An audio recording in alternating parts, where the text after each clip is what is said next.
Thanks to Uscreen for sponsoring this video. This year, I'm expecting my business to generate well over $300,000 in revenue, but the paycheck that I give myself at the end of every month is $3,000. So that's gonna be $36,000 by the end of the year. And I wanna talk about why I do that. If you've been following my channel, then you'll know how much money my business generates in a year, and you'll also know how much I spend on my business every month. But I've never explicitly talked about how much money I actually make as a full-time digital entrepreneur and content creator. And I'll be honest, it feels really vulnerable to share this stuff. Like, I'm kind of nervous to make this video. I know that I have an immense amount of luck and privilege, and I know from personal experience in the past how annoying it can be to watch rich people talk about money on the internet, so I totally get that. But the more that I thought about it, the more that I realized how it might be helpful for me to discuss in more detail how I think about profit and paying myself and saving. Because as my business has grown, I've often wondered about the best practices around all these things, or how other people do it, or ideas for the best way for me to format my own finances. And I haven't necessarily seen a lot of content like this from other online business owners, or at least online business owners that seem to have the same values and priorities as me. So even if it is just in service of helping one person out there, let me talk about how I pay myself and just to expose how much money I make and how I think about paying yourself as a business owner. And hopefully it'll help you.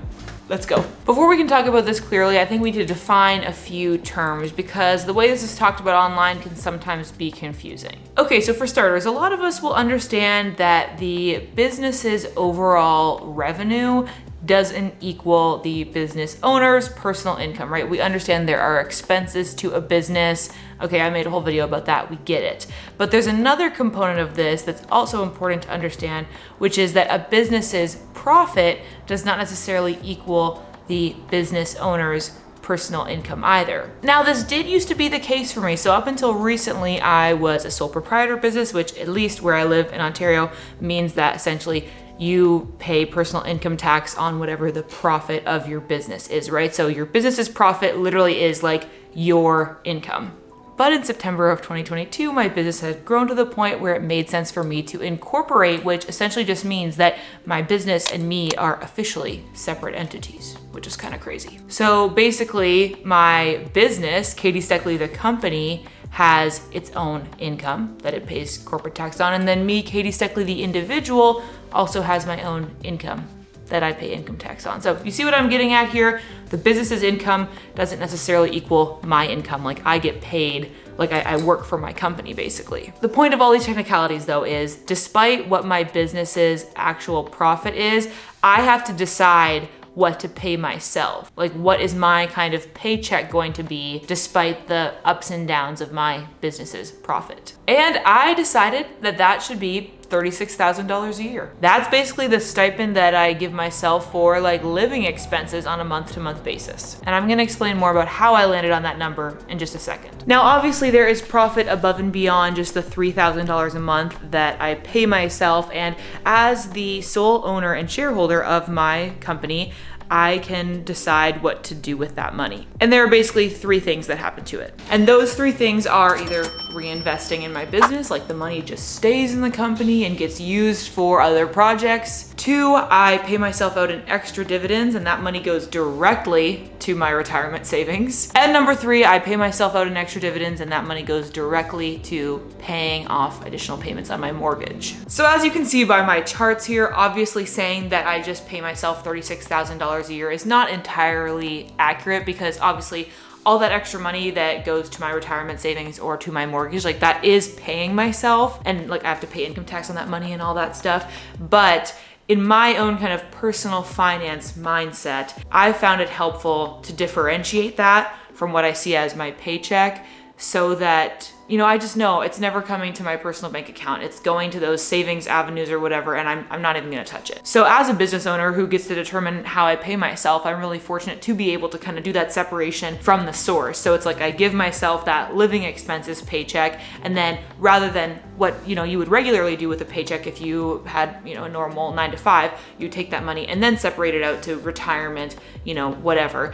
But I do that before the money even lands in my account, and it just helps me to separate it in my mind. So I'm like, the $3,000 that can be used for regular life stuff throughout the month, and then what I make above and beyond that is kind of bonus to help me work towards my savings goals. Because I do also have a small percentage of that 3,000 kind of allocated towards saving. So it's kind of like I would be saving modestly if I only ever gave myself that minimum paycheck, and then what I make above and beyond that is kind of like bonus for those savings goals. The reason why I decided to organize it like this is because the extra amount that I can allocate towards my retirement savings or my mortgage are total X factors for me.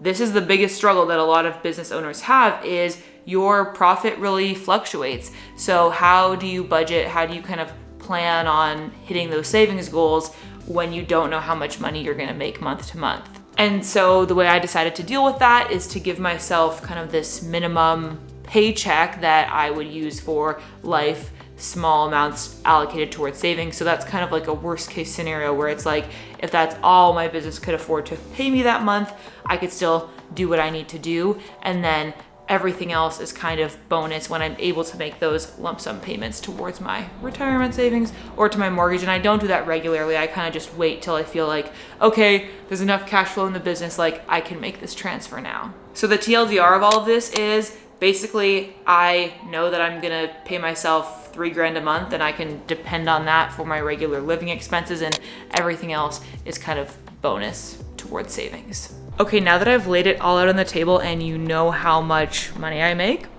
feeling very vulnerable right now, I feel like I should explain why I pay myself this much. Because you might be thinking like, girl, if your business is so successful, like why don't you just give yourself a bigger paycheck? And I want to explain to you why I've set it up this way.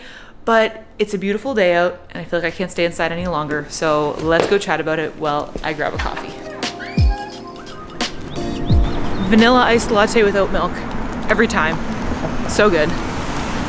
So the first thing that I absolutely need to own up to when it comes to my reasoning around how I pay myself is that I do not support a household on $3,000 a month. I have a partner who also helps to pay our mortgage, our groceries, all of that stuff.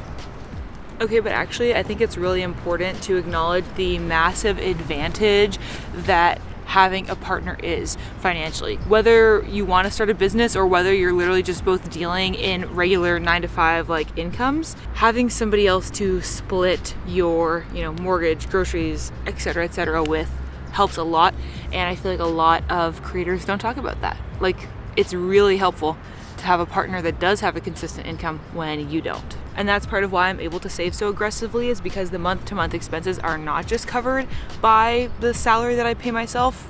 Dan also, helps with that, obviously. And in fact, ever since I started my journey as a full-time entrepreneur, we have based kind of our family finances on just Dan's income. When we bought our condo, my income as a self-employed person was so low that it wasn't even worth submitting to the mortgage broker. So we got our mortgage based on Dan's income from 2019, and both of our incomes have changed since then. So the point being, because Dan has a steady income, I am able to kind of pay myself $3,000 a month, which then enables me to save whatever else I want in retirement or pay off our mortgage faster or whatever. And because we've essentially based our lifestyle off of what our income collectively looked like 3 years ago or 4 years ago before my business ever grew, it means that if we keep our lifestyle the same, we can save really, really aggressively with however much my business grows by each year.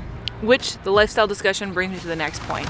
The second reason why I kind of keep my monthly paycheck relatively low, though that's obviously very subjective, is because I really want to avoid lifestyle creep. I feel like this is something I see a lot in the world of online business owners or influencers who all of a sudden have way more money than they were used to having before. As my business income started to dramatically grow, I really wanted to make sure that my expectations and my personal expenses did not grow proportionately, because you never start to feel that flexibility or freedom that comes with an increased income if all of your expenses just continue to grow with it. I just really wanted to make sure that I didn't get caught up in spending this like newfound wealth on stuff that wasn't actually that valuable to me. So I took some time to think about what actually is really valuable to me. And as you've probably noticed, the answer to that is basically traveling. Like, that's what I care about. I care about being able to travel in my van, travel without my van. Like, that's all your girl really wants to do. I live in a small apartment and I drive an old car, and like, I don't even say that. Like, I literally don't care about that. Like, I feel like I have a really nice apartment actually, and my car is great and reliable. So like, I'm not worried about that stuff. It's just not on my radar. I feel like I live a very luxurious life when it comes to the travel that I'm able to do, and I'm super happy and lucky to do that. So that's what I want to spend my money on. And then once I figured out, well, what would it cost to be able to do the traveling that I want to do, and the rest goes from there basically. And I think like, whatever, if your priorities are like being able to buy a really big house or buying a really nice car, that's fine. It's just like figuring out your priorities and then like where you want to allocate your income to when you're fortunate enough to be able to make those decisions, you know? Okay, to summarize where we've come so far, 1, I can save so aggressively and pay myself relatively little because I share expenses with a partner, and 2, because it's really important to me to avoid lifestyle creep and to prioritize what I spend my money on and not kind of get caught up in increasing my expenses as my income grows. But the third reason, and this is probably something we can all relate to, is that this industry is pretty volatile. 4 years ago, my income was totally different. Like in 2019, I made $20,000.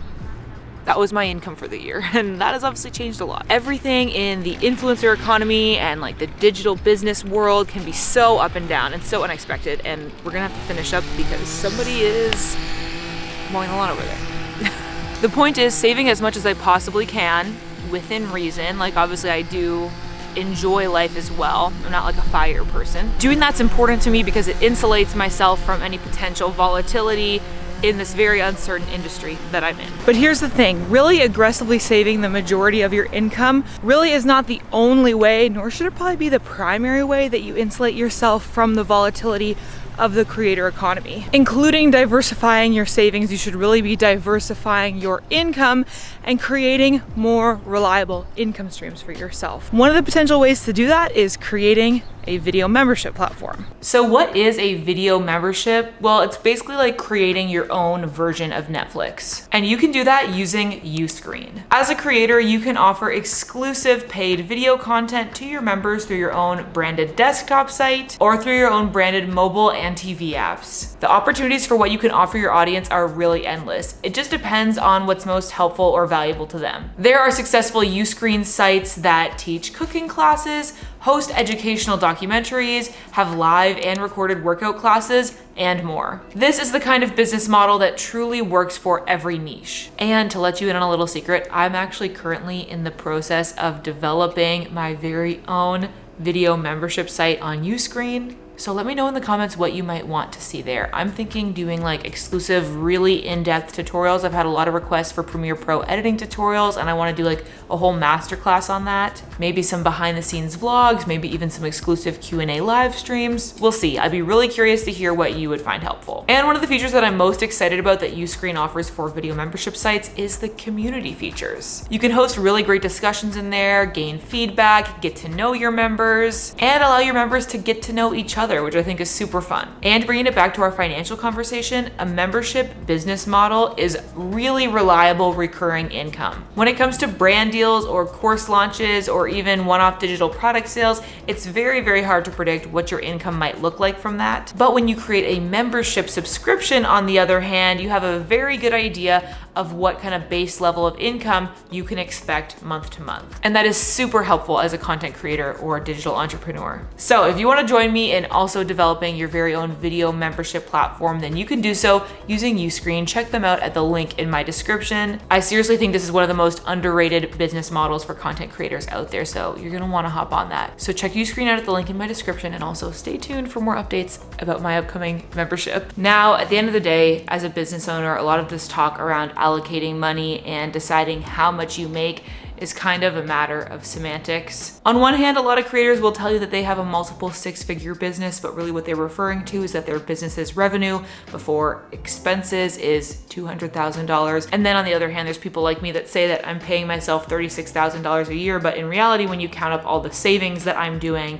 through additional payments. Like, it's a lot more than that. But you get the idea. In the world of business and personal finance, there's a million different ways to talk about your situation, to spin it in a way that kind of represents it differently. I think it's just important to remember that when you kind of watch videos where people are talking about money, because you can kind of discuss it in whatever way you want to make yourself look however you want. And that's why I really just believe in transparency. Like, I've told you the numbers now, so obviously you know my situation and can kind of make your own decision of whether you feel like it's a lot or a little, or I don't know. Doesn't really matter, but we can all have our own opinions about it. And really what it comes down to is just talking about something that has kind of become taboo, and therefore there's a lack of information about it, especially I think for entrepreneurs like myself that are like, oh my gosh, I'm dealing with kind of more money than I ever would have expected to at this stage of my life or ever, and I'm trying to figure out what to do with it or how I should manage it. And by seeing little glimpses into how other people do it through YouTube videos or podcasts or whatever,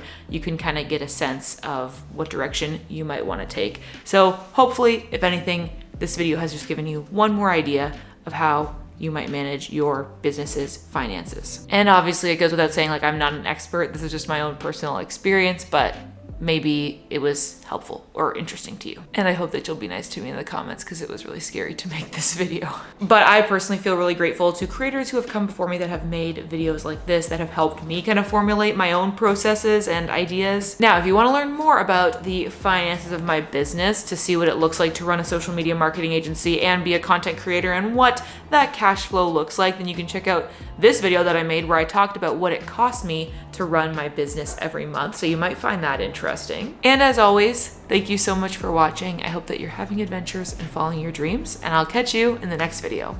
Bye.